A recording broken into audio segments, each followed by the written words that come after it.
Les créateurs de contenu font-ils du média training? En fait, oui, comme toute personnalité publique. La demande de média training, elle ne vient pas forcément des créateurs, c'est même assez rare.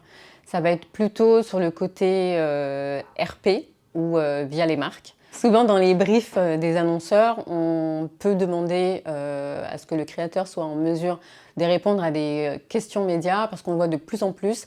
Il y a beaucoup de collaborations qui se font entre les marques, les créateurs de contenu, mais aussi avec les médias digitaux.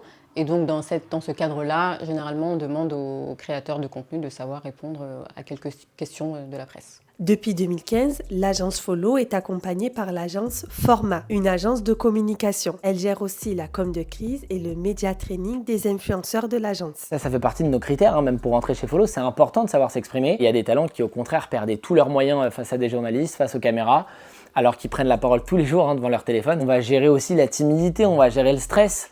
Ça, c'est des trucs qui sont compliqués à gérer. On peut faire 20 sessions, ça sera toujours là, mais on a des exercices qui permettent justement de venir parer à ça et de réduire un peu l'anxiété, le stress et donc du coup une prise de parole beaucoup plus fluide. En face de moi, il y a la personne qui va me média-traîner, donc en l'occurrence c'est soit Thomas, soit une autre personne de l'agence et on va essayer de prendre le sujet, s'il y a un sujet, par exemple s'il y a une prise de parole télé, journaliste, etc. On va prendre le sujet et on va faire des exercices déjà de répétition, de syntaxe, de phraser, on va faire des mises en situation et on va répéter jusqu'à que je sois le plus à l'aise possible. Il y a des créateurs qui sont très demandeurs en disant j'ai absolument besoin qu'on m'accompagne là-dessus et des fois nous on va déceler, on va avoir un créateur qui a pris la parole sur YouTube ou sur Twitch et on va dire tiens franchement ça serait intéressant que tu prennes des sessions avec Thomas parce que pour le coup il va vraiment t'aider à mieux faire passer tes messages. Côté créateur de contenu, le média training sera plutôt demandé quand il s'agit de sortir un projet justement hors création de contenu,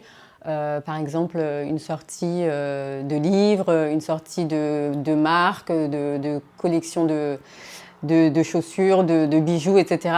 C'est vraiment quand on sort de l'univers pur de l'influenceur que là, il va demander à avoir un média training pour pouvoir faire sa promotion auprès de la presse, parce qu'aujourd'hui encore, la presse est synonyme de crédibilité.